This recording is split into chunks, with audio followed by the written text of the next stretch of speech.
What led you to renounce your Israeli citizenship? I was born and raised in Tel Aviv. I served in my 2 years in the military, as everybody else does. And I left Israel in 1991, and I went to Australia. And it wasn't until 10 years after I moved to Australia that I started to realize that I was brought up on a false narrative of our history. I was brought up to believe that we Israeli Jews were always the victims, that we were the good guys, that we never did anything wrong, and that the reason that the Arabs, and there was no word for Palestinians back when I was a child, but the reason that the Arabs were giving us a hard time is simply because they were anti-Semitic like everybody else.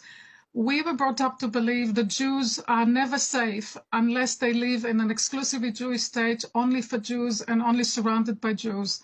And it took me 10 years in Australia to finally realize that what I thought was true wasn't quite right.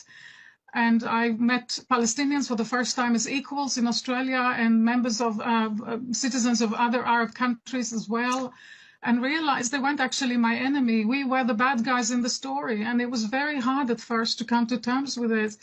In 2001, I renounced my Israeli citizenship, but even then, I don't think I quite understood the idea of settler colonialism, and that that's in fact what we were.